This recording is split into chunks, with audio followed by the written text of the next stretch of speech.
Hey, everybody, welcome to episode 39 of the Doctrines of Rad podcast. I am Gang Drew, signs. and next to me is Logan. As if you've never met us before, welcome to the show. We hope you enjoy it. Gang signs. If it wouldn't be a Doctrines of Rad podcast without technical difficulties. One of We're these also days. One of these days, man, we're gonna get it right. We're we'll gonna get get it right. invited on to freaking Daily Wire. They're gonna be like, "We love y'all. Come on." Yeah, yeah, we're gonna take over the comment section with Brett Cooper. Oh man, Um, I love so their show. we do have a special guest that's going to be joining us here shortly. He is getting off work and running a little bit behind, but we'll introduce him. We'll bring him on when the time has come. Logan, what's been going on with you this last couple weeks? Things are getting good, man. We're about to have a baby. Yeah, baby number two, another little girl. She has yet to have a name. We haven't named Okay. her yet, because I gave my favorite name to my firstborn. Uh, so the other one is kind of I don't know, Drew. You have multiple kids. How do you love the next one just as much as the Um, first one? I it don't think I it can, man. I feel like I'm just gonna tolerate the other one. 'Cause- no, it's weird. You will, I think I was having this conversation with my daughter recently, just saying like I didn't know that I could love any more people in my life. Um, and every single one of the kids that came along, I realized that I had room to love them, and it's I think it's a reflection of the character of God. I think that mm, that's innate in us, that when we create our children, we love them, we love the creation that we've created, and there's something to be said about birthing a child and creating a child between a husband and a wife, um, and having that baby. But it's like you get to partake in God's creation, um, and you yeah. still like I still know that God put the soul in my daughter, gave her a personality. He knit her together in my wife's womb, and same with all with my sons as well. And it's a very fascinating, awe-inspiring experience to be a father. Can't I'm wait, sure it man. is to be a mother as well, and really, um, you love your kids, man. But the more that you have, it's like the Lord just opens up another compartment within you that you didn't know that you had. A compartment of love. I just, Yeah, a as I'm little telling you, man. compartment of love. I'm just gonna tolerate the next one because I love this one so much. But that's what everybody's been saying is like you don't know until they're there. Yeah. You get to know them. So I watched like my wife's belly earlier, just like this giant movement across her stomach. And I'm like, ugh, that looks It's like a uncomfortable. sea monster inside. Yeah, man. Yeah. Something moving underneath the boat or the ocean. Yeah, I absolutely. found that I think two kids is the hardest that it gets. Now your daughters are going to be a little bit further apart, right? Four Sailor is how years. old? Yeah, 4 She's years. four. So my sons were all 3 years apart, so it's probably not too much of a difference. But you will find it's having two children is significantly more challenging than having one. Mm. However, having three and then four is far easier than having two. So everybody keeps saying that. Like Yeah, two's it's hard, true. but three is easy. Three is easy because you've really um, you've just kind of you've seen it play out. You've seen the Yeah. kids live, and you know what hurts them and what doesn't. You know what works and what doesn't work. And so because two children changes the dynamic. You're used to only having to deal with one's attention. Mm. When you bring in two, now you're having to deal with two, and they're at two different phases of their life too. So you'll be Yeah. dealing with one child in a whole different way than you deal with another.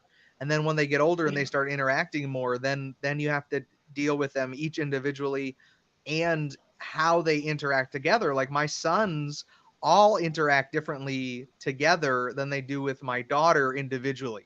So my boys, they're boys. They get rough and tumble with each other. They're always like punching and hitting, and it's like this constant like display of masculinity. I mean, that's the best way I can say it. Is like they'll buck up their fists, they'll jab at each other, they'll throw each Yeah, other around, but but that each type of competition isn't there with her.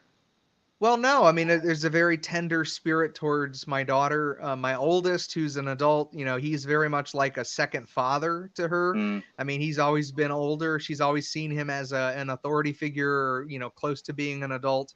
My almost 17-year-old, he's very loving, but he's a teenager in the years that she's developing, and so there's a big disconnect there. And then my 13-year-old and her, they get along wonderfully and they fight wonderfully. Like they bicker like siblings wonderfully as well. So it's just a fascinating that you just learn so much about. I think you learn so much more outside of yourself when you have a lot of children, and you're invested in their lives. It really, I think it's a way that God uses, sanctification. It's part of it. so one thing I'm struggling with is like letting go of the things and the passions that I want to do and making room and space Yeah. for my kids developing their passions and stuff that they want to do. I do. Yeah. I'm not gonna lie. I'm really struggling with that. I got to start letting go of things and just be like, look, it's too late. You missed it. You're a dad Well, now. You no, gotta. I would disagree with you though. I know what you're saying, and I feel like I went through the same process. But Well, give me that pastoral counseling because I need so it, man. Because it's tearing me apart. I don't want to give boxing up.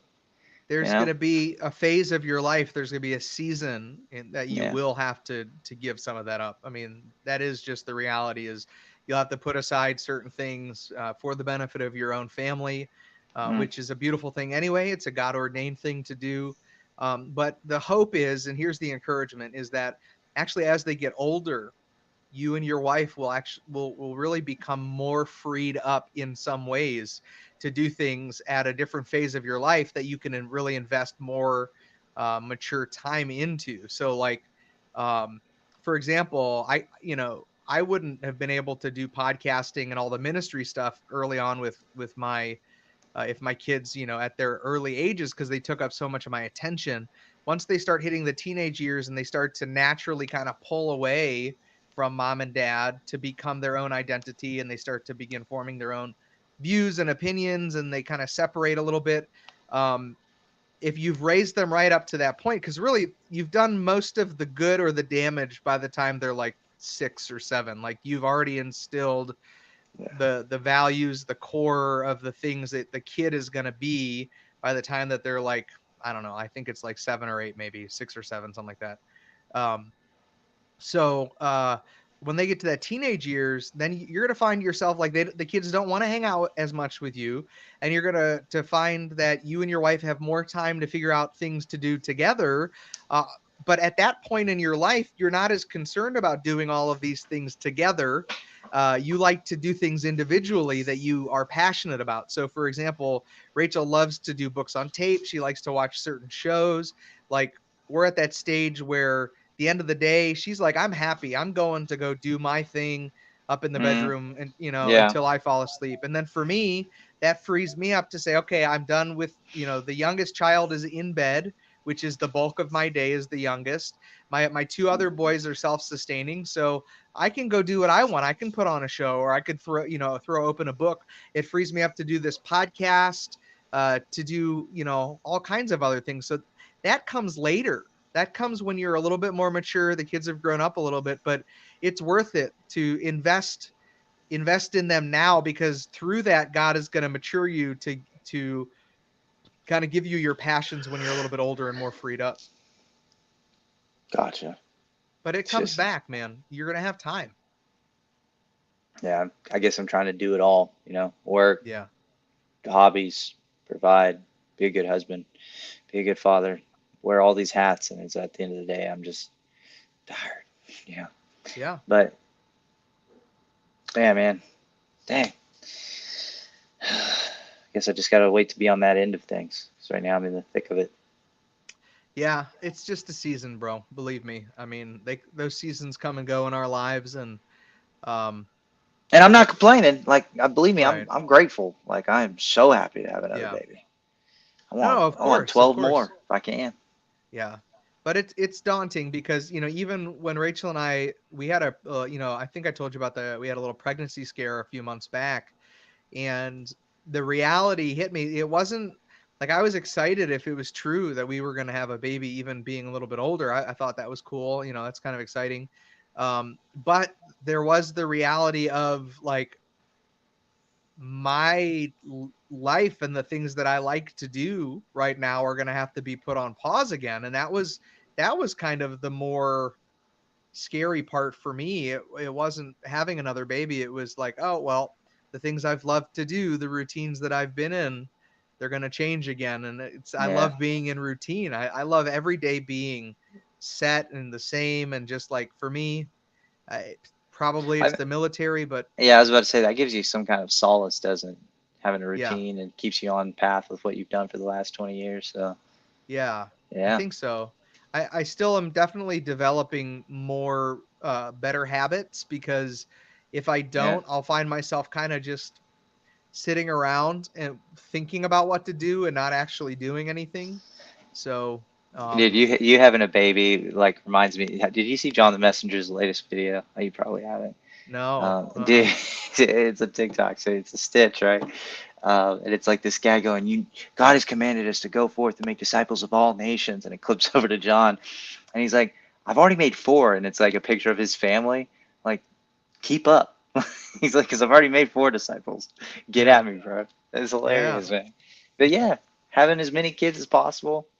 So, y'all, I mean, were y'all disappointed about the pregnancy scare? Like, or are you now like, wow, Uh, it would there have was been a part. nice? There was a Yeah. part that was like, oh, that would have been kind of exciting and interesting. Like, I'm always excited to see kind of like what God has planned for us as a family, and there's been lots of twists and turns in this story that God's writing. So having a baby in my 40s was it was a little scary, but at the same time I was kind of excited about it. But I think ultimately it just makes me more excited for grandchildren, like Uh, with my son having kids, and maybe that's part of what God's just preparing in my heart is to be ready for grandkids. dude, so I was like kind of bummed out that I wasn't having a boy. Yeah, I And understand that. I don't understand why I got that way. Because I love like the first time I kind of got while when I heard it was a girl, I was like, oh, really? I kind of knew I was gonna have a boy. Mm, Um, and I found out it was a girl, and I've enjoyed every moment of being a girl dad. And then the second time is like it's a girl again, and I was like, no, it's no. And I don't mm-hmm. know why I even got kind of in a in my feelings about it for a second. Like just for a split second, I was like, it's not a boy. Um, Yeah, so I don't know where that comes from, but I think that's um, that's kind of maybe a one day. inheritant like thing. I It think seems so, like right? Like it's a men biblical wanting to. thing, right? I want my Yeah, my firstborn man carry my name to yeah, let the legacy continue. But like I'll get that through my girls. Like I'll have some grandkids that right. um, maybe they'll maybe I'll have a boy. We'll see. Yeah, you never know, So man. I mean, the beautiful thing, at least I think now in our culture, in our understanding, is that we don't value a male over a female in the mm, sense of like they used to, where they would kill female babies until they could get a male. In some cultures, there was little worth to having a daughter. It was far more significant to have a son. yeah. And I think that we're in a place in our culture now where we acknowledge that any child, male or female, is a blessing. And, I don't think that I don't think it's the name legacy that matters the most. I think it's the spiritual seed legacy. Oh, Who absolutely. who So can all you the trace your lineage back through, your spiritual lineage? Who can you yeah trace that back through? yeah. So like although John was being like facetious in that video, I Yeah, mean he's right though. You're going forth and making disciples of all nations, yes, but it begins in the home, absolutely. right? That is your first ministry. So I would expect him to be making disciples of his household before he goes out to the nations. Yeah, and Actually, that's a Christian I find it nationalistic. necessity. That's a theonomist concept. It's a Yeah, Christian nationalist concept. I think it's a right concept to evangelize the world. It starts in the Christian homes. You prepare, your children for ministry, um, in whatever aspect of ministry that they're called to be in. Mm, Um, but and that very well may just be the ordinary ministry that you're called to just being a good wife or a good husband. all right. Um, So Zambia so is an official Christian nation. right. Like it. Oh, so you know about that? Okay, so Zambia, Well, like I've literally, heard a bunch of stuff going on in like Africa. Yeah. their constitution, preamble, stuff like that. It gives Nice. God glory, right? That is in their governmental documents. Hmm. And so, and here's something I struggle with Christian nationalism is like, I have a person that comes to me and says, Logan, I don't want to subscribe to your worldview. Hmm. And part of me is like, well, that's fine. That's your prerogative. You just have to go. You can't, Hmm. you can't be here. You know what I mean? I don't, that doesn't sit well with me because Wouldn't part of it me be wants you more to be like like, you you don't should have to be here. go, but you're gonna stay and live by these biblical rules? I Yeah, think but that's the I think idea there's is you too don't have to much. go. How far before, and I can't wait to finish, like, or I guess begin, because I kind of just looked at some summaries of it, of Christendom, right? Mere Christendom 2.0. Hmm. Mere, what is it? Mere Christianity? Whatever Yeah, Doug mere Wilson's, but Christendom. yeah, Mere Christendom. So Mere Christianity is by C.S. Lewis. Yeah. Um, so what do you do? Like how do we prevent ourselves from becoming similar to what you would see in like The Handmaid's Tale, where you're just killing people, stoning them, Right. taking matters into your own hands instead of having the state do it? Where we're back to the Salem witch trial type things, right? Sure. Um, because I know people, and that's what I actually expect the Yeah. Salem witch trials, right? Well, you can't live by the law. I mean, if you can't live by the law of the land, go to another land. I mean, I think the idea in the immediacy. What's up? She's Moonlight. The idea in the immediacy of Christian nationalism would be the sovereign states holding to their own biblical Christianized constitutions. Mm, And then the people there being, an amnesty period. Look, like you can live here, but these are the laws, these are the rules. You don't have to be a Christian to live here. However, you will not steal, you will not blaspheme, you will not murder, you will not do these things.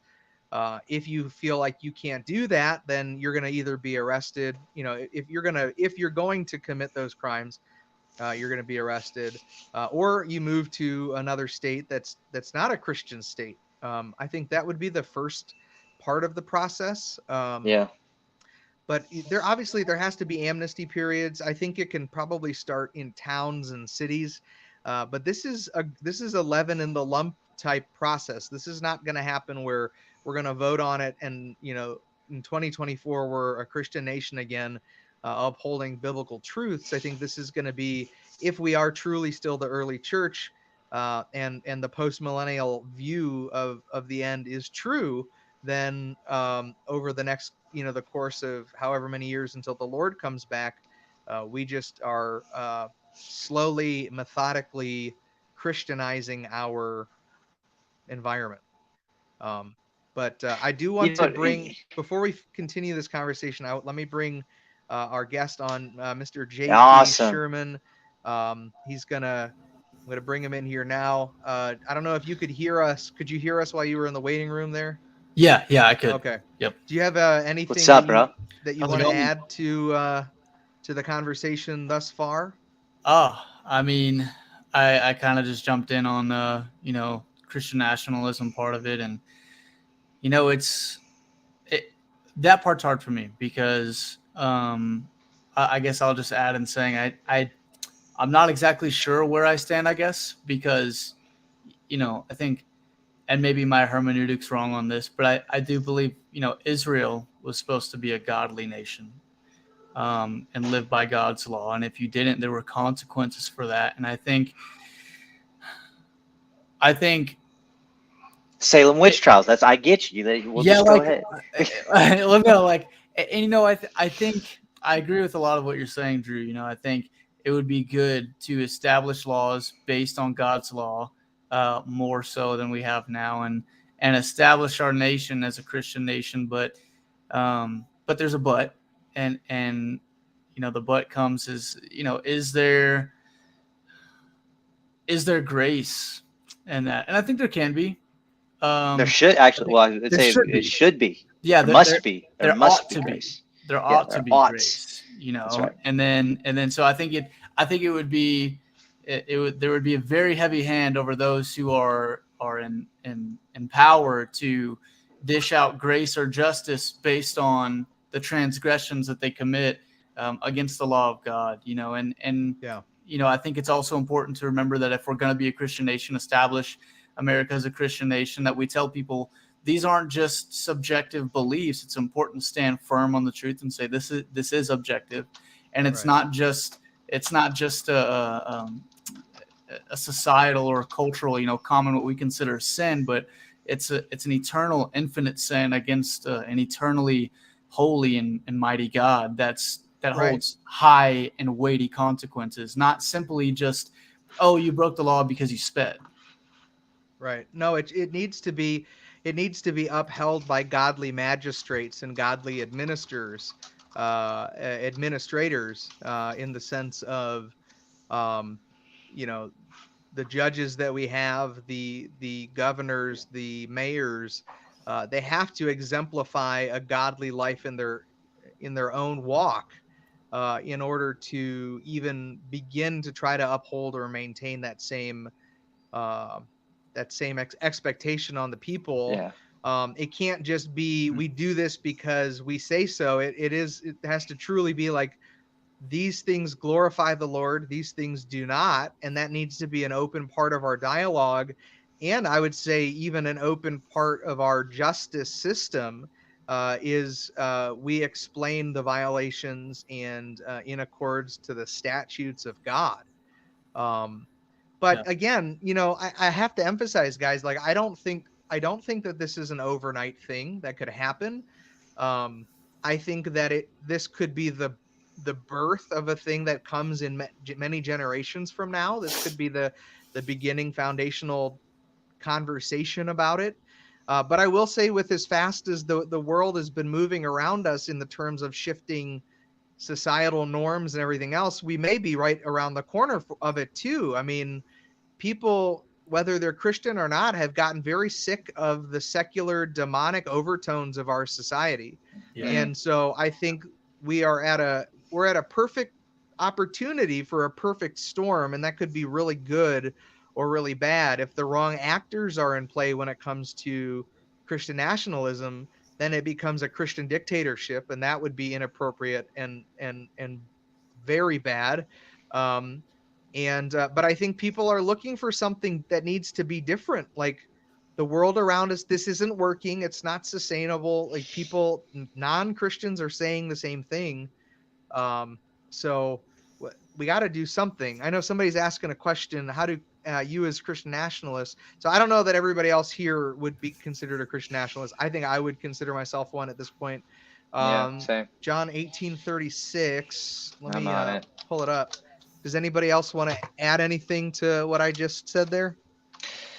Um.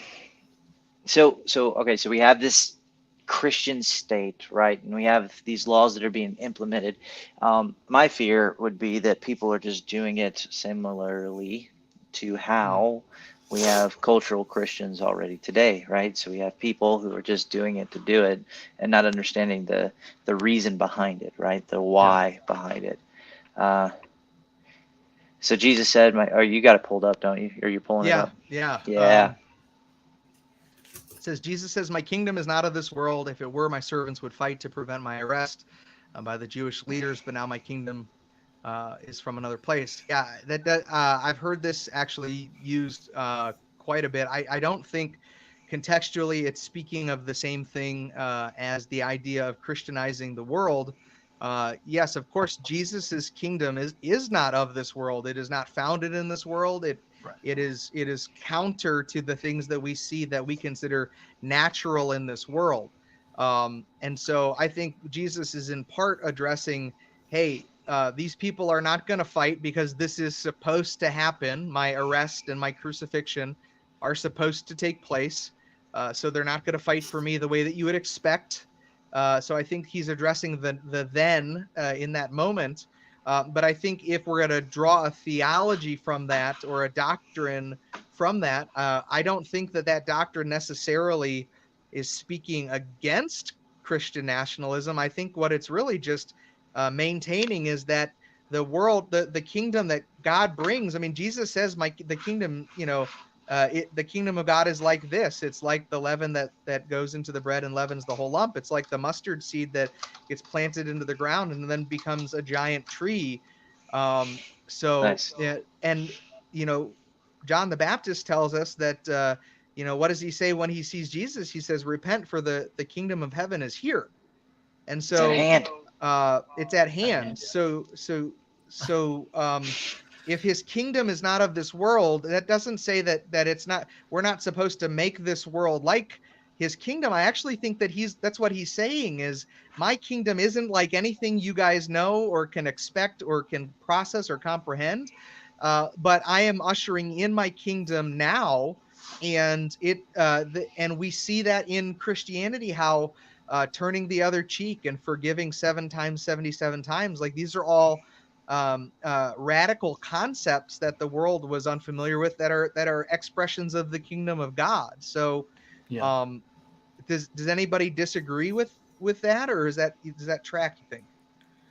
No, yeah, I mean, I track that, and I think John Piper, not I think, John Piper made an Instagram post the other day, and Christians everywhere are hyperventilating, like John MacArthur says, but he said how he's not entirely for Christian nationalism because, and I don't want to misquote him, but the gist of it is that, I think you said it, Logan, that a lot of Christians, or maybe it was you, Drew, but a lot of Christians are going to be accepting Christianity because it would be considered the national religion, so to Yeah, it'd be speak, the right? norm, It would be right? the norm. It'd be And taboo not to be what everyone else is. right, Right. and people would be culturally and socially accepting Christianity without God reaching into their heart and doing something there. So we assume, And right? yeah, We so yeah, assume. it wouldn't be for everybody, but I mean, we can even see that now in church culture. People who grow up Sure. in Christian homes who maybe aren't saved, but they grow up around this Christian culture, and then they end up leaving the church when they get older because there wasn't really a move of God in their heart. It was kind of just the culture. It was the society. It felt clean. It felt nice. And so I think there's a fear there for Christian nationalism because of that, and maybe a danger. But I also would say, to add to that, I don't think that we shouldn't do things. I don't think we should avoid implementing godly laws and establishing ourselves as a godly nation just because we fear that some people might not actually be affected by it. God doesn't say, don't establish my law if people might not be affected by it. He just says, Yeah. Paul says we uphold the law. Yep. Yeah. So Well, I mean, I would respond to it like Doug go Wilson ahead, would Logan. to John Piper. I would say, what's the alternative though? Right. Yeah. What we have now. Right. So the alternative would just be more of what we have now. Yeah. Um, Well, to me, it's like the argument shouldn't be like, let's not do it because we lose down here, which I think was a big Twitter argument. Because as a dispensationalist, MacArthur, he has made that statement before. Christians don't win here, Yeah. God wins, but we lose down here. Um, I think that, like, mm, what's the harm in trying? Like, what genuinely is the harm in concocting and brainstorming this idea of how a Christian state, I mean, let's just say Christian town. We could even begin with, like, specifically Doug Wilson's town of Moscow, Idaho, right? Like, he is really pushing this Christian nationalism thing. So let's say they are successful in pulling that off. One of their church congregants, a believer, becomes the mayor of Moscow, Idaho. They begin to write laws and bylaws that begin to make their town a Christian town. then they Yeah. begin to see, uh, then we can measure it. Then we can look at it objectively and say, well, these are things that are working. These are things that don't work. But to me, to just shut it down at the beginning because you don't like the word Christian nationalist, because CNN has told you that those are the bad guys that are going to come for you, right? Neo-Nazi Like, fascists. right. So like, Yeah. so take the word, just remove the word, and let's just say, like, let's put together a vision as the church to begin to Christianize our towns. Let's get some church members elected to local boards. Let's get, Yeah. So stuff that's like so that. important, right? So Dearborn is a city in Michigan, right? It's the Mhm. second largest city in Michigan. Mhm. With the 2020 census, right? It had 109,976 people as the population, right? Okay. It is the largest city in Michigan, second largest city in Michigan, with the largest Muslim population in the United States per capita. It Right. has Muslim boards of directors. It has got like mayor, everything, to the point that they were able, as a community, to outlaw the pride flag. It's not allowed in their city Oh yeah. Well, Italy completely, did that too.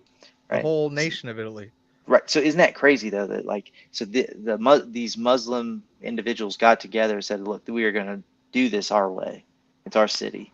Right. Yeah. Yet we don't have that, and there's some kind of pushback on us as Christians where um, we don't like John Piper. We don't want that for some reason, right? We don't want to be completely set, and it has to deal with our eschatology. Because I I agree. don't know why we wouldn't want an actual regenerate believer as the mayor, city council, individuals, and like the city following. Even depending on, I mean, what eschatology wouldn't want or wouldn't advocate for having believing people in the forms of governmental office? Like, that doesn't Right. compute to me. I can't Right. think Well, of one.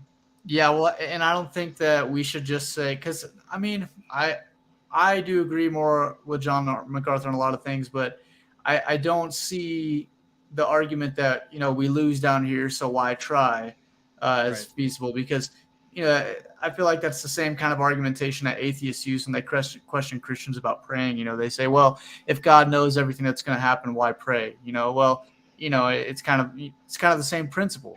Well, if we Well, lose, that's actually right, exactly the same, James, because you could right, say God uses me as a means at which to, right, like, He allows me to participate in His sovereignty.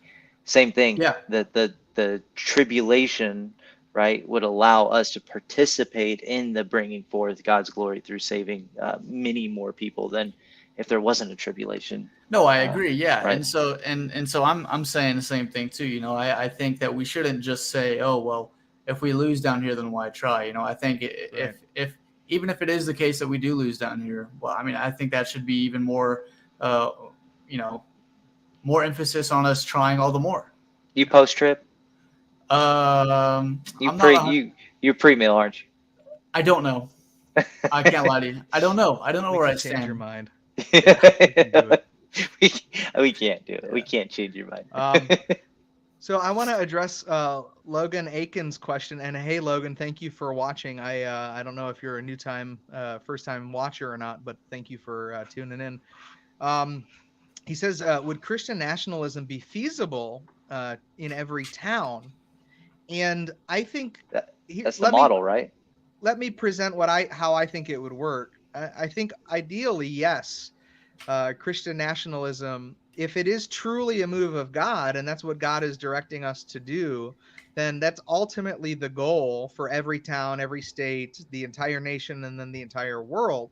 Um, However, it would not initially start that way. And I think that there are talks and conversations right now among leaders in this movement who are saying things like, we have to be very clear on, we allow other expressions of thought. We still believe in free speech.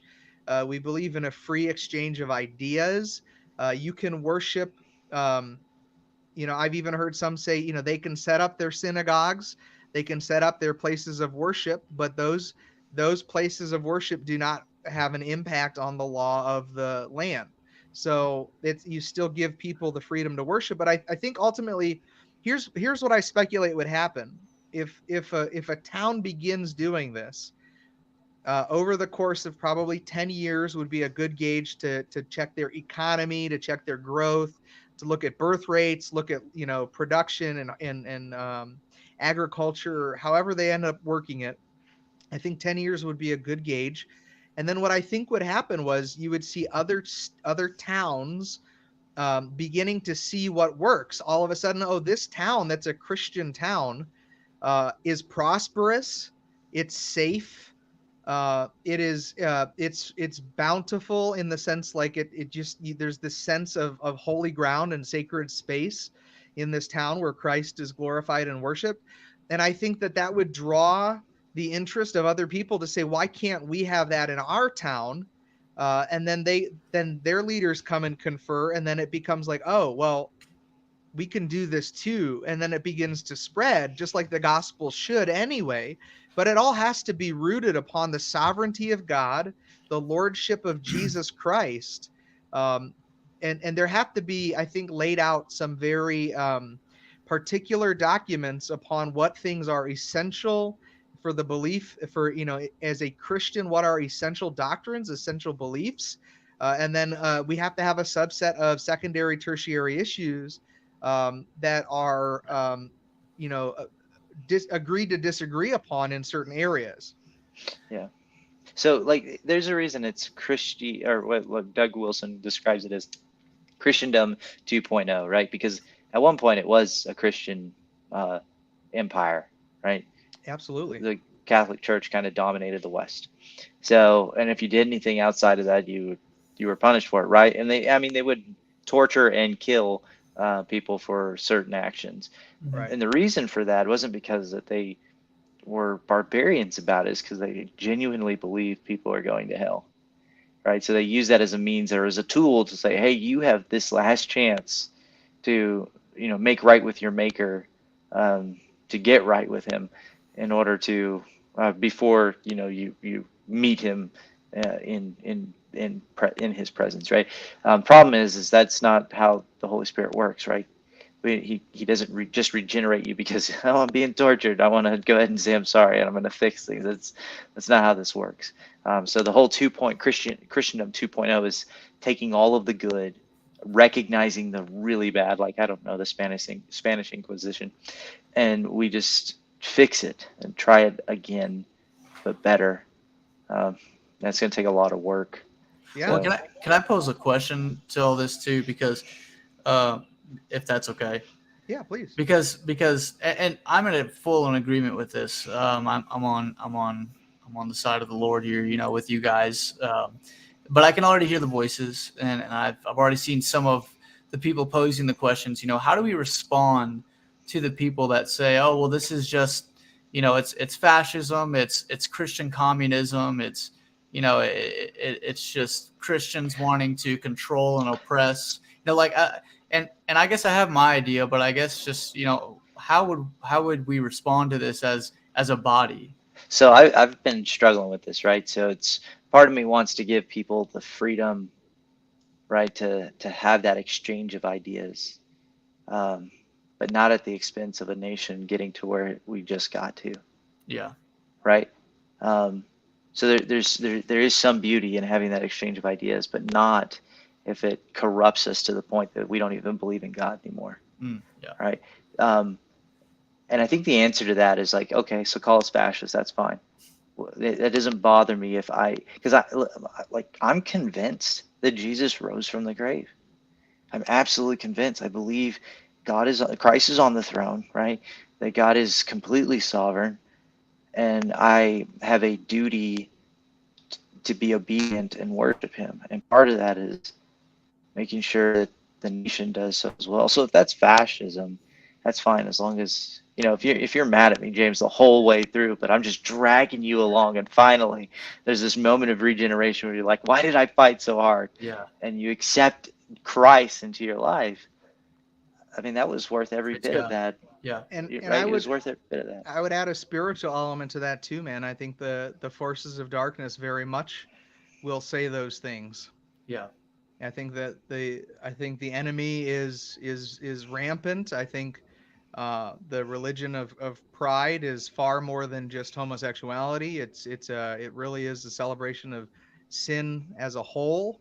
Mm, And so I think the enemy has been very vocal lately. And so, yeah, naturally, those people that are oppressed and influenced by Satan and the rest of the demons out there, the principalities, the spiritual forces of wickedness in high places, like yeah, those people are going to be opposed to this, and really, um, this could come down to being a new civil war type situation. Mhm. um, but from the Christian nationalist perspective, I think um, I think it needs to be in more of a defensive position, amen. and not a an offensive position. So Amen. we protect the values, we protect the word, we protect the people that God has protected, has commissioned us to protect.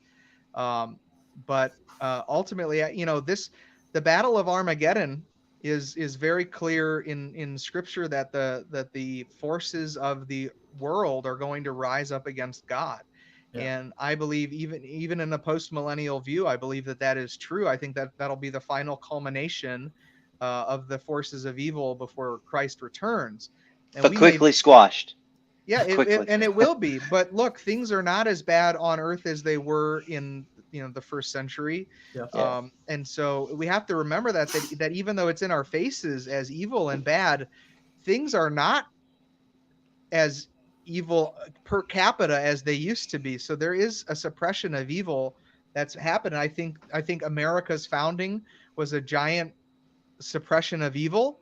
The idea of Christian states and Christian colonies that came together to serve the Lord freely Mhm. was a Yeah. major suppression of evil. And this is evil's final attempt to try to get that territory back. And I don't Yeah. think that, and they're not going to win. Like, no matter what eschatology you believe, Satan doesn't win. Yeah. Satan doesn't win at all. So Yeah. it's like No, we do you win. Yeah, I agree. you Yeah. So, and James, I want to hear your thought because you said you have your own answer and you wanted to hear ours. Yeah. But think of this, right? So fascism, right? It's a bad word, right? We Yeah. don't like fascism in the West. Um, the meek will inherit the earth. The first will become last. The last will become first. And even the cross itself, right? Jesus. So, for example, Jesus washes the disciples' feet, right? That servant leadership. The cross itself, which was a crucifixion device, because of Christ, becomes a symbol of hope. Right? It's no longer a symbol of destruction and death, but a symbol of hope. Right? So when Christ is involved in anything, whatever negative connotation is assigned to it is completely flipped on its head. Right? Yeah. Uh, Jesus fascism is different than, I don't know, secular fascism. Marxism. Right. yeah. But yeah, how would you respond to that? Right? You just want fascism. Or this is fascist, and you just you just want to tell me how to think and what to do with my body. Yeah. No, yeah. My response to that would be very much in line with a lot of what you explained just now, in that, a lot of what people would say is fascism or is evil or controlling or restricting about God and his laws is really freedom. It's love, and love, true love, is God's love, and what he describes in his word is love. Love is not love. God is love, right? And I when talking about this, I always remember something that Paul Washer said. I don't remember what sermon it was in, but he was talking about when he met with a board of pastors, and he was talking about God's law and just how beautiful it was and how we should continue to implement these things. And I don't remember exactly the context. I don't know if it was Christian nationalism, but I feel like it applies, so I remember this. And one of the pastors kind of rebutted, and he said from across the table, he was like, don't you feel like this is just so restrictive? Like, always talking about God's law, always wanting to, present God's law to people as to how to live. And then Paul Washer responds, he says, okay, I'm going to start with the 10 commandments, and I'm going to go through the list of laws, and you stop me when when I list a law that is restricting you, that Hmm. is controlling you, or is causing you to do something that would otherwise be harmful to your life. And Mm. Paul Washer goes on to explain how he's explaining the laws, and the guy kind of just like subtly and silently slumps down into his seat. All right, I get it. It's like, but I kind of respond with that answer because that's truly what it is God's law really isn't harmful for your life. It's not destructive. It's not controlling. It is restrictive in the sense that it restricts us from doing things that our Yeah. naturally wicked hearts want to do. Yeah. But that's the truth we need to give to people, is that, and I think many Christians, and I'm not exempt from this, I fail too, but many Christians are afraid to tell someone up front, like, hey, your heart, my heart, all of our hearts, are naturally wicked. The reason God has these laws is because we're not good, and He is, and that's why. And then that's why we need the gospel. That is why we need to believe in Jesus Christ, who died on the cross, who lived a sinless life, died on the cross, was buried, and rose on the third day. Ascended to the right hand of the Father, and is awaiting the day of judgment. And I always end with that and lead into the fact that this is why I want you to believe too, because I want to see you in heaven with the Father. And part of that means being saved now and living according to His law. And you might feel like it's restricting you from doing the things you desire to do now, but it's not restricting in the sense that it's bad or harmful for you. God isn't an egotistical, abusive controller. It's not an abusive relationship. God wants what's best for us. Obviously not in a prosperity gospel sense, but he wants what's best for Claim it. us. Just Yeah. name it and claim it. I'm getting my Mercedes, bro. Word of faith. Yeah. God wants me to Ferrari. have a mansion with a big pool. Right. So this is going into C.S. Lewis, but so we will receive true freedom by becoming slaves of Christ. Yeah. Right? There's that flipping it on its head, right? By Yeah. becoming a slave, I become free. The best joy, the greatest um, uh, just awe that I can have, the greatest anything I can have in this world is centered through Christ, right? As long as He is, as John Piper would say, being a Christian hedonist, right? Yeah. Everything joyful is actually centered through Him. So when we put something else in His place, it actually robs us of that joy. Yeah. So C.S. Lewis, so he says, our desires are not too strong, but too weak. We are half-hearted creatures fooling about with drink and sex and ambition, when infinite joy is offered us, right? Like an arrogant child who wants to go on making mud pies in a slum because he cannot imagine what it meant by the offer of a holiday at the sea. We are too easily pleased, right? So we want to play in the mud, not even realizing that God is offering us a vacation by the beach, right? So we'll just keep playing in this, thinking this is what I need because it's quick, it's easy, it's pleasing to the flesh. Meanwhile, we're missing out on the entire joys of actually being in His presence, being in line with His desires for us. Yeah. Well, and the more that the closer you get to the Lord, the more you just grow in appreciation for this experience. And I don't know, you see the picture, you see a bigger picture of what Mm, God is doing. And so yes, it can make you feel really small, and it should, because the world really doesn't revolve around us individually. It's Right. very hard for us to come out of that and to grasp it. But God's story, um, is just, it's utterly fascinating. I mean, there's so much mystery, and there's so much wonder. And I think some of our churches have lost a little bit of that wonder of God, like the marvelous aspects of Him that we read about in the psalmists that are writing these beautiful expositions of how they view God, and how much wonder He brings to them, and they sit and they ponder the things of God. They ponder on the truths of His law. I mean, David says, I delight in the law of the Lord. Yeah. And so, like, I feel like the church doesn't really do a good enough job, or at least the churches that I've been in and seen, instilling that sense of wonder, and then pointing in the direction of where to find the answers to that. It's like, and I think bro. that, oh, go ahead. I was gonna say, bro, I've been to churches that have never preached out of the Old Testament. Sure, sure.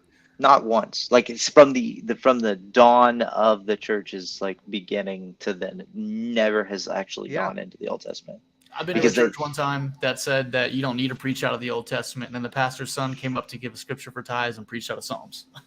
nice. yeah, Yeah, yeah. that was Just fun. ignore Did the you man know? behind the Did you know curtain. you did that? Yeah. But no, that I think the sense of wonder kind of segues into what I wanted to talk to you about, Logan, and James as well. There's this podcast that I've been listening to that has really um, just it's been such a blessing because it has revealed some of the wonders of God in the supernatural realm. Now, you guys, obviously, Logan, I'm a huge fan of Michael Heiser and the Hmm. supernatural, the unseen realm, all of that. Like, I love that. Can't stand him. Rest in Yeah, peace. sure. Just So, kidding. He's good. this podcast I've been listening to is called The Haunted Cosmos, Mhm. and it's a pastor and one of his deacons that runs the show, and it's audio only, but Mhm. they tell stories and they discuss these well documented supernatural events from a Uh-oh. biblical perspective. So they kind of lead off with one of their episodes is about the Watchers and the Nephilim and the fallen angels. Then they talk about AI in that episode. They talk about AI, like demonic influence in the internet space, because it is a space. It exists more in the ethereal realm or the cloud, but it is still a space in which It's a people real interact. space. And so, yeah, potential demonic activity through the internet and through AI. They've discussed sleep paralysis. They've been Mhm. doing a That's three cool. part on the Skinwalker Ranch that is in Utah that has a ton of paranormal activity, a lot of witchcraft and demonic, like pagan rituals and sacrifices and curses. So And so, I have a question to that. yeah. It sounds like, and I don't mean to interrupt. I'm curious. It sounds kind of like Apologio Studios has cultish. Is it kind of like that, or is it more? Well, yeah, I mean, the cultish, Like I think, does more of Ghostbusters. like investigations of Okay. various like um non-reputable cults No, and groups. non-orthodoxy. Yeah. Okay. So it's not so much that, it really is like it's taking a biblical perspective and Mm. and that type of lens look at these paranormal activities. And let me just Mm. share something with you, and some of the viewers may like it too. Kind of an interesting thought experiment, a little bit. But so the idea that is presented in the Bible, through Daniel 7, through Psalm 82, is Daniel mentions in one of his visions or one of his dreams that he meets this group of angelic beings called the Watchers, Mm. which seems to be in the hierarchy of God's created angelic beings that live in the heavens and that kind of operate in a realm that is not on earth, right? Like earth is the human realm, there's a spiritual realm, and then there's the realm that God dwells. Um, so the Watchers are introduced in the book of Daniel, and then they're kind of emphasized more if in extra biblical literature, like the first book of Enoch. He kind of expounds a little bit more on what the second temple Jewish thought would have been on the Watchers and the angelic. That's cool. Um, and so the idea, it goes back to Genesis 6, where the sons of God saw the daughters of man to be attractive. I take the literal reading view that there were actual sexual relations between angels and humans, and that they birthed giants, some sort of a hybrid. Um, but the argument that they made in this podcast, or one of the podcasts I was listening to, is that so these beings in the book of Jude and in the book of First Peter, they both make mention that some of these beings that sinned against God were put in chains into the earth, and they were chained in gloomy darkness in the center of the earth, and that what we would consider or know through um, Jewish history as Sheol. They're down in Sheol in a chasm somewhere that God has locked them away. But it doesn't say that all of them were locked away. And from what we can read through, say, like Enoch, there were probably about 200 of these watchers. And so, and they all rebelled against God and said, basically, we can do this on our, we can make people too. We can do this. We can create all this stuff. So, um, they brought up a good point that, most alien abduction stories, if you listen to what people say during these alien abduction stories, most of them will say that these aliens are trying to do experiments in order to make alien human hybrids. They, Mm. and so the idea from a spiritual lens and from a mostly biblical lens, I would say, is that these aren't UFOs and extraterrestrials or aliens at all, but these are still fallen watchers that are still on the earth that have yet to be destroyed, and they are still conducting type of breeding type of experiments on human beings. We call them extraterrestrials, but it's demons. Yeah. Well, I hate to say it, but I definitely go in here in a second. But I do want to play devil's advocate here. Do you think Yeah. do you think that makes way for the argument of not being able to leave the earth or anything being able to enter therein? You mean What like do the you? flat Earth theory? I don't think that. I think usually those are tied in together, but I'm not necessarily asking about flat Earth. I know there's a lot of people that they still believe the Earth is spherical, but you just can't leave it. We can't leave it or we can't get out of it because of the firmament. Well, I think whatever the truth is about the Earth and the atmosphere and everything else, I think that the biblical idea is that there is a bridge between where God is and where we are on Earth. The Garden of Eden was going to be that place. That was going to be Mm. the high temple of the first priest Adam, and so that would have been where God and man had interacted. But I think in Scripture, we see that in the Bible that Enoch was caught up to be with God. It does seem that there. I think even Paul makes mention that he was caught up to the third heaven, Yeah. and was given a vision. And so it seems to me that perhaps our flesh, the way it currently is unable to traverse between here and heaven, but I think our soul can, and I think God has allowed some of the saints to see heaven for a brief moment, even though their Mm. bodies were here on earth. Mm. Okay. Cool. That makes sense. Yeah. Makes All sense. right, cool. Yeah. I got another cool theory I'd like to share with you guys, if you got time. Yeah. I got a James, sec. James, you can't leave the Earth, man. Yeah, were you trying to leave the earth from this podcast? I'm sorry, man, it's not that bad. I was trying to jump really high and land on the Yeah. moon. Yeah, have a rapture ejection seat Nah. in your car. Yeah. Yeah. All right, so here's Got a theory button in number my 2. throat. I'm going to hear what you guys think about this. So, that God has promised he's never going to flood the earth again, right? Yeah. With water. So, we have the bow in the sky to give us the sign that God will never flood the earth. Okay. So, there has been recently a discovery. Have you guys heard of this discovery called primary water? I've heard of it. I don't know what it is though. Yeah, Okay. so basically it's water that is it's weird. It's healing people and it's from the depths of the ocean, right? No. Like it's oh, Uh, okay. maybe So there's connected. Sounds interesting. They found a maybe lake under the ocean.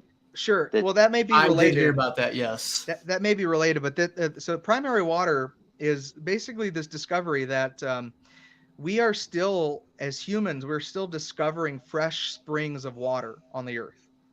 All right. Okay. And so, most people think that when it comes to the water, we have the cycle of water, steam, vapor, it kind of all recycles. The ocean rises, steam, it gets in the clouds, then it falls down and it comes back. So, in some senses, you could make the argument, or at least used to be able to make the argument, that we're all just drinking the same water that has Same been water, drank yeah. for millions and millions of years. Well, scientists are discovering that there are these new springs that are being discovered and popping up, and when they test them, they are not being tested with any of the other material that would be found in the normal recycled water. So Hmm. some are theorizing, and as a Christian, I might even say from a biblical worldview that God has sufficiently provided all of the resources on earth for it to sustain itself, and that some of this, that the earth may actually be creating new water out of something that has not been um, previously experienced. So but in that there's more to this. So as these new springs are coming up, you remember in the flood story, it says that the springs of the deep opened up, and then the waters in the air Yeah. came down, right? So there Yep. was two things causing this flood or impacting the flood. There was the rainwater, and then there was water coming up from the ground. And so the idea or the theory is that there's all of this water that's enough to sustain Earth for all of its time, but underneath those layers of water, what is there? Like, what do we know through science is in the core of the Earth? The Lava. mantle, yeah. Yeah, lava, magma, molten Magma, rock, right, yeah. Molten rock. So Could be The water. mantle. when Peter in Second Peter says what the earth is going to be destroyed by, the final time, what is it? He says it's going to be destroyed by fire, right? So it's interesting the use of the flood in the coming of the Son of Man, both Jesus's account and Peter's account, that that they reference the flood. Then Peter comes and says it's going to be burnt up by fire. What if those springs and wells in the center of the earth came out like they did during the flood, but the flood was not water, the flood was magma? Magma. That would be fire. That would be destroyed by fire. The earth itself would be destroyed by what is in the inside of the earth. But even more fascinating after that is what happens after magma comes and cools and it makes its own little island. What do you see flourish? What do you see happen to those islands that come out of nowhere? Moss. They become paradises. Yeah. They end up flourishing because the soils are so rich, they're so full of nutrients that they end up bringing forth far beyond what our normal soil would bring. So what if the Lord destroys the earth the second time by a flood of lava, which would be fire, which would destroy all the foundations of the earth, but then would bring about the actual paradise that God has promised? Because that, think Hawaii forever sort of kind of deal. You I like post it. mills, overthinking post mills. Yeah. No, yeah. It's a good place to be. Yeah. It's so positive here. It's the wonder, dude. I'm telling you, it's the wonder of the things of God. Like, why don't we think about these things? No, yeah, we're gonna die by lava. Post mill. It's so glorious that we all die by getting flooded. Well, I don't think we will. I think all the believers will be taken up. I think we'll meet Christ in the air. We're gonna be raptured. I think that's what the actual rapture is. I don't think it's gonna be your half rapture. What is that? Well, so there's this thing that used to happen historically, when a king would be moving into a new territory that he owned. The people of that town that were being overcome or that were welcoming back their king would meet him outside of the gates of his village, of his new town. And the people that were coming with him as to occupy would come with him, but the people in the town would meet him out there, and they would come and enter the town together, and then they would establish the throne of the king. And so I think the rapture would very, very much be something along the lines of God, of those that are currently on the earth, that as the Lord is coming back, are meet him in the air as he returns. I don't know what the timeline would look like, but I think it happens at the same time. We meet him in the air as he comes to occupy and take up his throne on earth with the rest of the believing saints. So I do think that there's room for a rapture. I just don't think it's what people say it is. I can get with that. Okay. Ryan says hi and goodbye. Nice. Oh, hello. Okay. Hello, Taylor. Well, if you need to go, James, you are welcome to go. I don't know if did you say you had to leave? Yeah, Army's calling. All right. But yeah, one day. Wait, what's your MOS? What do you do? Who are you?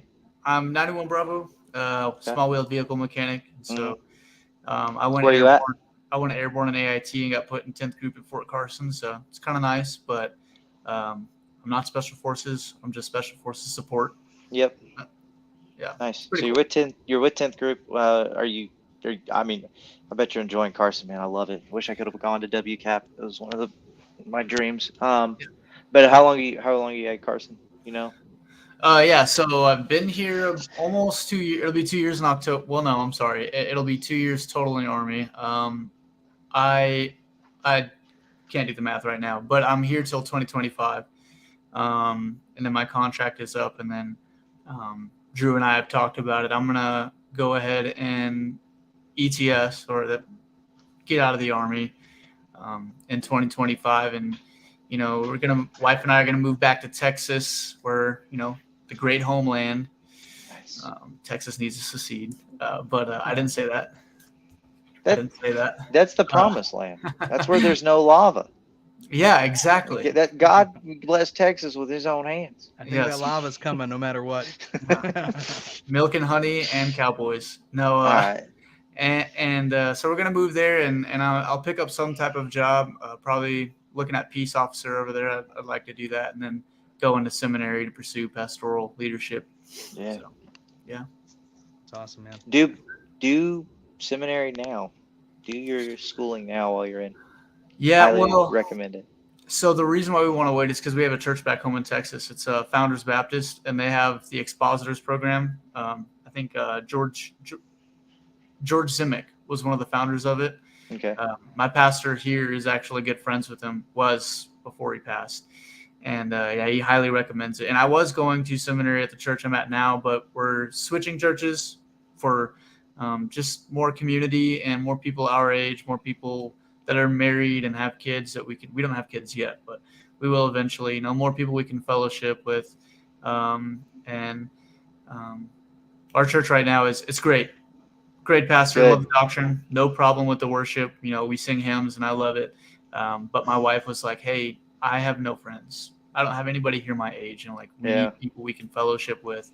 And we're going to talk to my pastor about it, but I talked to another Christian buddy of mine, and he said, your family is your first and foremost ministry, which I highly agree with.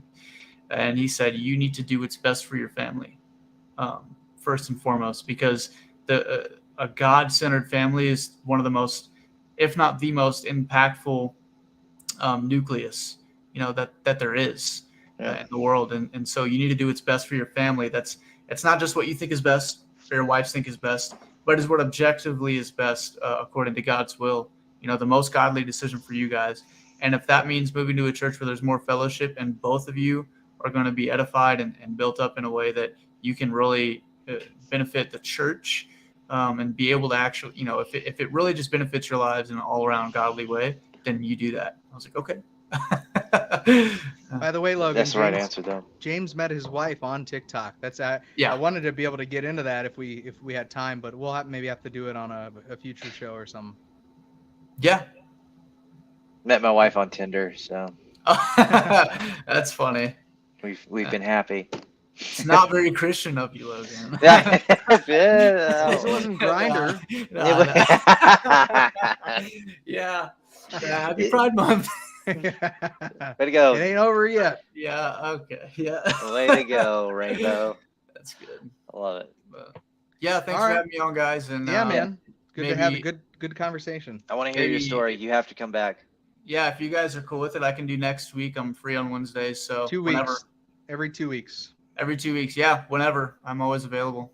All right, I might get somebody more important the next time we do this. More interesting. No, you're very interesting. You're just not as important. No. So. Well, so next week is Doug Wilson, followed by Ben Shapiro, and then we can have you back on. And then Donald Trump, and then Ron DeSantis. In August, Jesus himself is going to make a guest Yes. appearance. Oh, really? Yes. Okay. Yeah. Well, where 2 or 3 are gathered in his name, he is in the midst. Hey, there you go. I heard Paul might be on here one day. Yeah. Imagine, look, I know that God gives us skills and things that we enjoy on the earth for eternal purposes. If there are opportunities to run podcasts in heaven so that the rest of us can Oh yeah. learn about the various saints and ask them questions, I will volunteer to be the guy All right, to you're interview officially the the guy. saints. Yeah. Welcome back to Paul today, where we ask Paul about his daily life.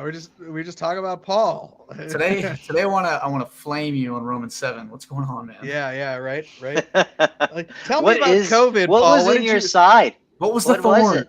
What Yeah. is it? What's I wrong heard with you? I heard a good argument that was actually Paul's eyesight. I've heard that too. Yeah. So yeah. I think it's pretty solid. Cat, get. Oh my gosh, my cat is going to. Dude, why? Oh, fat cat. Oh, look at her. Him, her. They, It's them, they, there. It's Eddie Brock. Oh, okay. Nice. He's down. Awesome. He's gone now. All right, man. Well, we can let you go, and then we'll go ahead and close out the show. Sure, yeah. So, yeah, you can go ahead and take off so you don't get in trouble with your unit. Yeah. Okay, cool. Well, yeah, again, thanks for having me on, guys. And Thanks, Yeah, look brother. forward to it next time. I'll right. be waiting after Jesus shows up. All right, bro. All right. Talk to you later. We'll see you. See you. All See ya. right, bye. That was All right. good, man. I like Yeah, it. good Good kid. stuff. Good conversation. I think that was nice to. He came in kind of at the right time too. So, Met his wife on TikTok. yeah. Yeah, so- I saw the process. It was pretty cool. Yeah, and I think most people. Oh, so you were okay? Cool. So most people are actually finding their significant others online now, Yeah, right? I met my wife online Yeah. 21 years So, ago. so you were like the Atari version of Dude, yeah, I was what he the what he OG did. of the online dating community, man. I was so deep. I was so deep in that Oh online yeah, dating. I was in it. I was on AOL. It was Man. I was so hipster about it. It was before even online dating. I have questions for Rachel. Oh So yeah, I many. am sure most people should. Being married to me, I imagine she does. Did Drew have hair? Did he have hair back then? Oh, I did, dude. I should. I'll have to. I'll send you some pics Nice. from when Rachel and I were first married. But yeah, I absolutely did. In fact, hang on a second. I may have some on here that I can share before we get off. Nice. While he looks that up, Yes. I've been bald before. You've been bald before? I've tried to rock it. I tried to Nice. rock the bald head. Did not work out.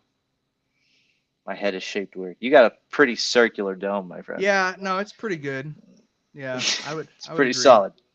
It's pretty solid. Mine is not.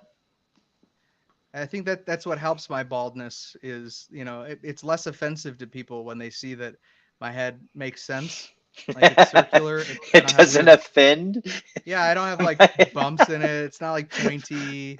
I've seen some people's heads. I can just see myself balding and just be like, your bald head is really offending me. I know. I'd probably be like, dude, let's grow that hair back out. Like the Lord gave you a solid head of hair for a reason. Yeah, to cover that up. I'm looking through some of these old pictures. I don't think I have anything in here right now, but man, I'll have to find one and send it to you, or I'll save it for the next time that we do the show. But yeah, it's in there somewhere. There is a picture of me with hair when I first, actually, in fact, the very first picture that Rachel and I took, professional photo we took together.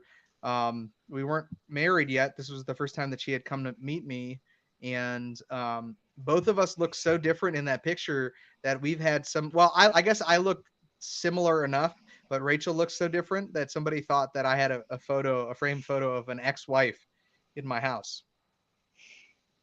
Because it looks so different from how different? Like Joe Biden 1990s versus Joe Biden now? Like the earlobe. Yeah.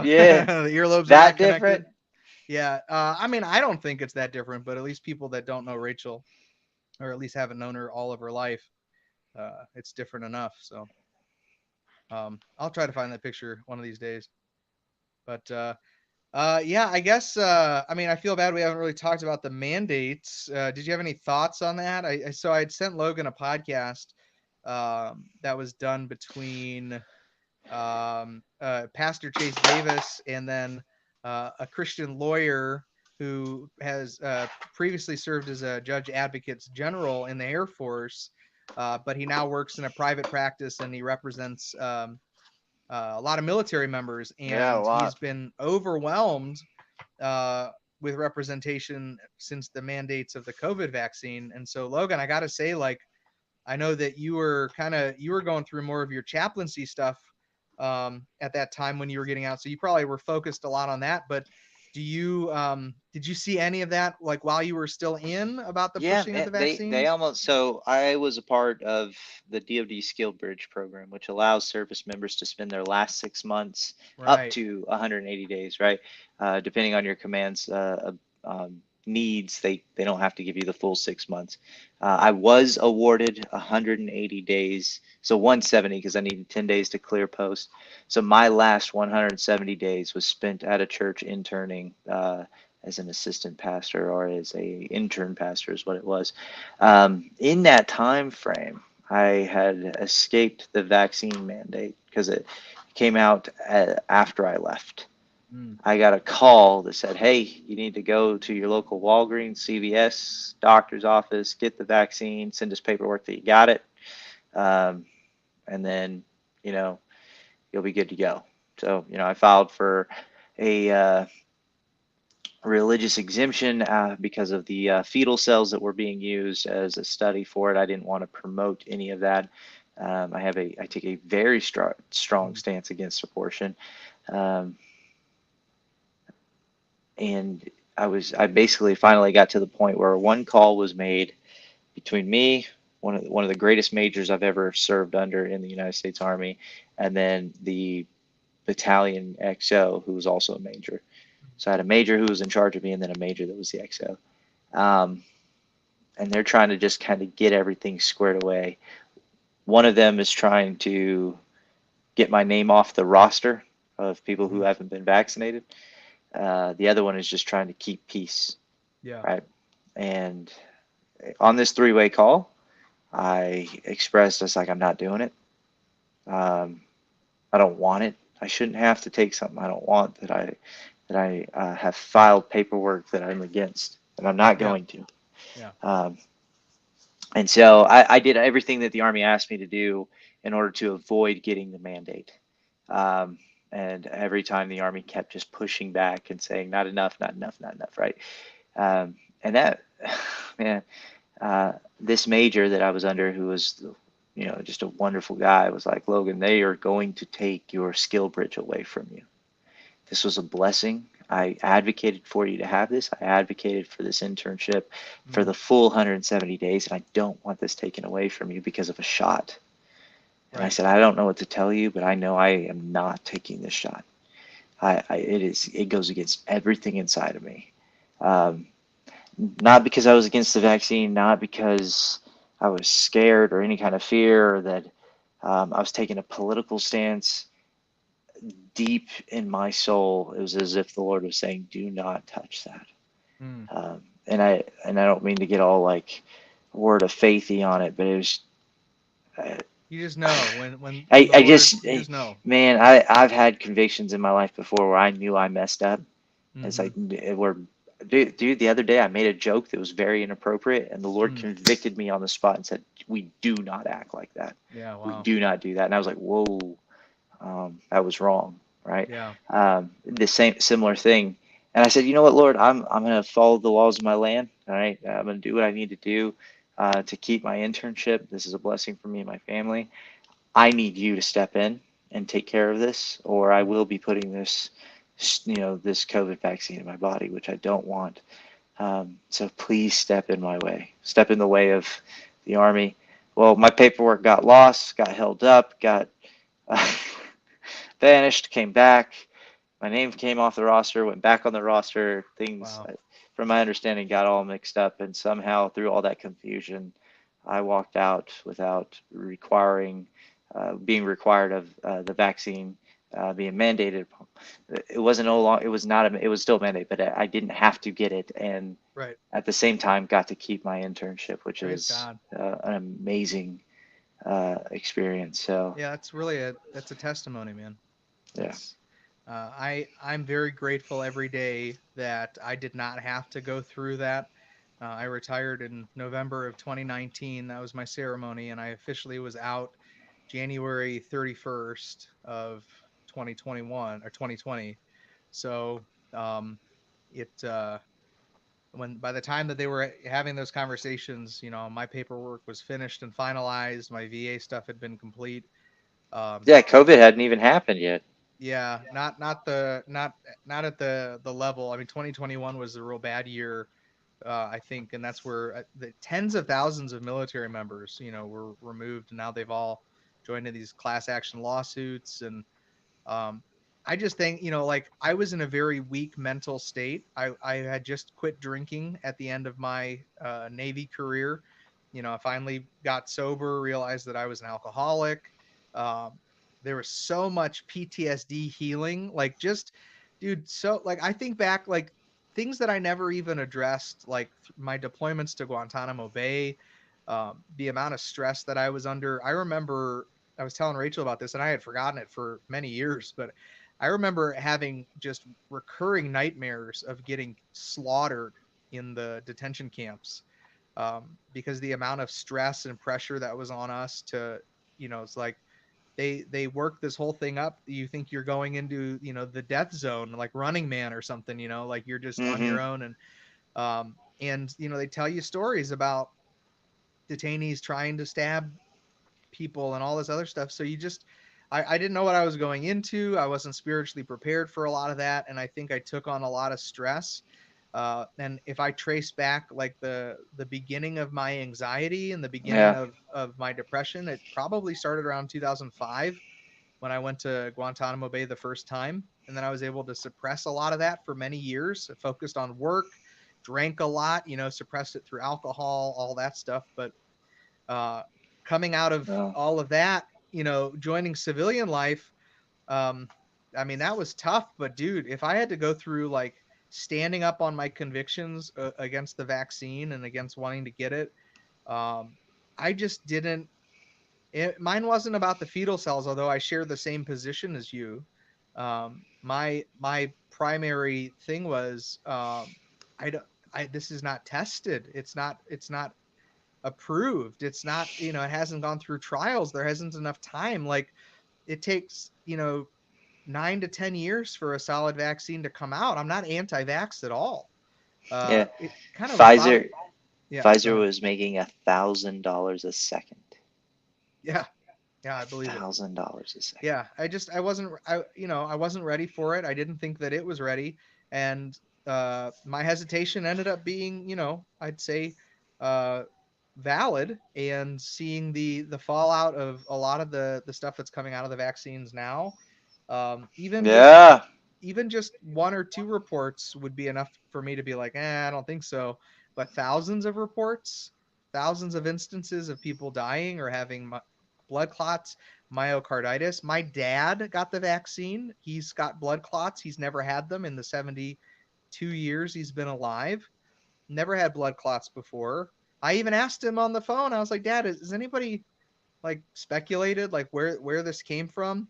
And he's like, well, it started with my he had an injury or something. I'm like, but Dad, you've never had blood clots before. Like you got vaccinated. You don't think that that's something that you should look into? He's, I think he's at the point now where he's like, what I think honestly, I think my dad's just waiting to die. I hate to say it, um, because it'll be hard either way, but I don't think that he's just ultimately has a lot of joy in Mm. his life. He knows the It's just Lord, it's but just he kind of knows, living. yeah, he knows the Catholic distant Jesus, but I think he still knows Jesus. I think he still loves Jesus, but about as much of a 3-year-old can love their father, right? Like that they're your father, but you don't know them. You don't know them real Right. well. You're not old enough to understand. So I think that's where my dad's at with the Lord. Yeah. And when I never like I those convictions never went away, man. And like there's a part of me that was I felt bad that I would even consider going to the next CVS appointment to get it taken care Right. of. Right. So I don't know, how whether which one of these majors took care of me or how the Lord moved Right. in their way or Right. it moved in such a way to keep me safe. Mm. Um, from, not compromising, right? Not safe from the vaccine if it is what it was, but safe from me compromising, right? And it really Yeah. showed me to stand firm on my convictions, right? I Yeah. have yet to this day to ever gotten COVID. I've been around people with COVID. I've never gotten it. I've been tested Nice. for antibodies, don't have them. Mm.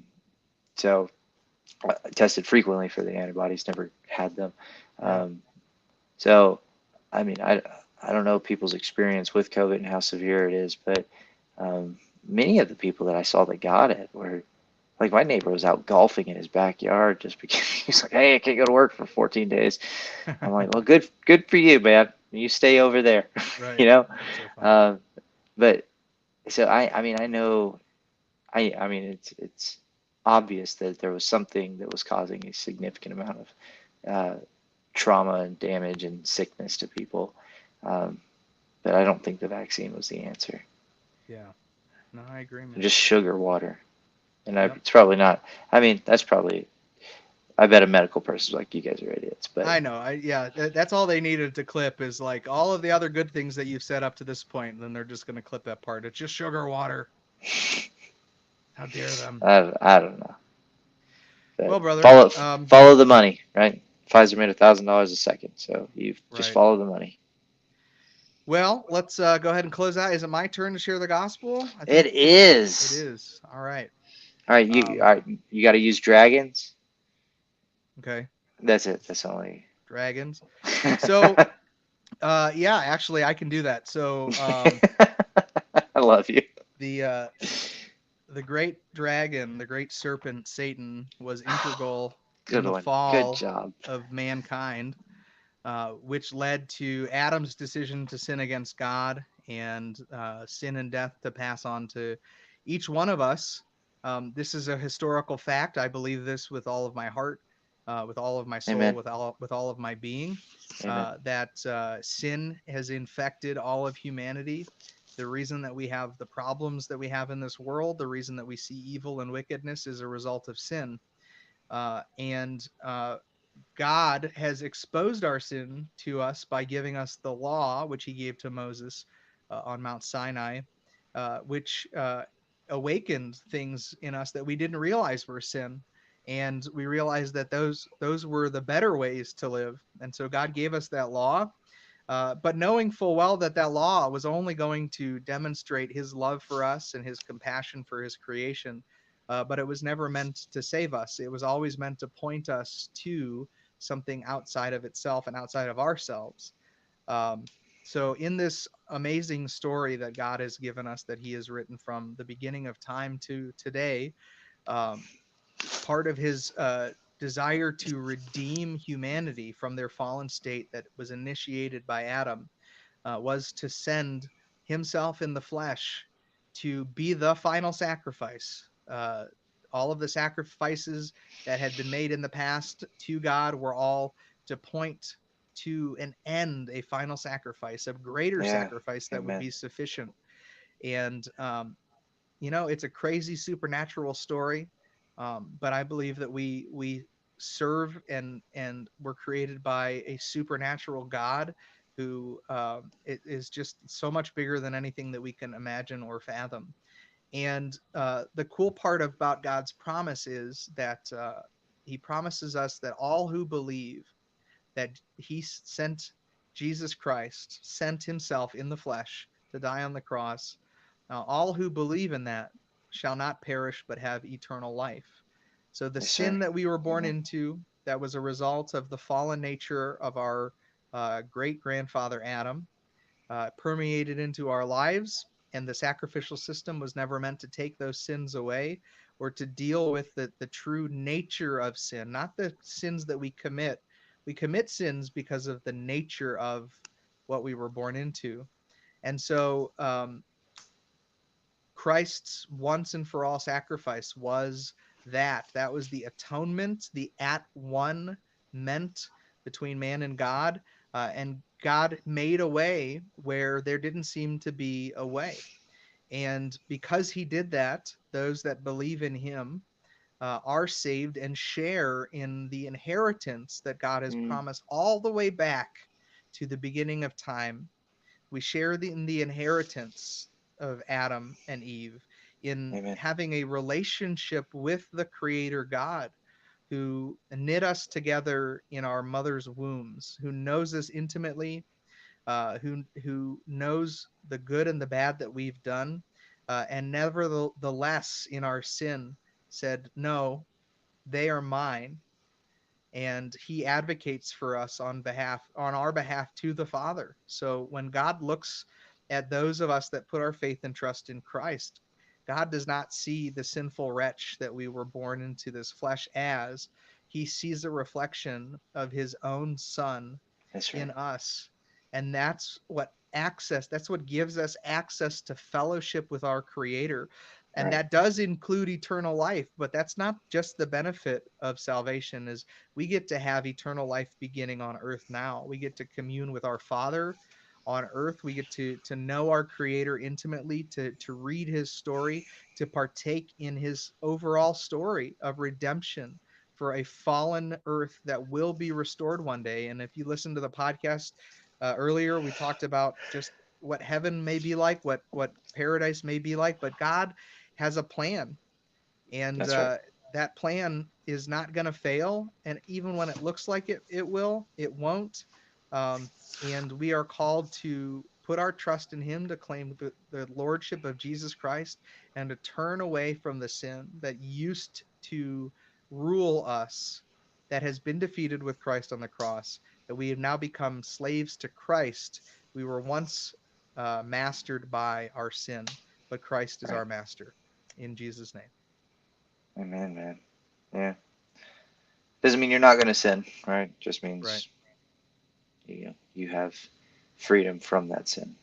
That's right. So amazing. Praise God. Yeah. All right, guys. Well, thank you for joining us on episode 39 of the Doctrines of 39. Rad.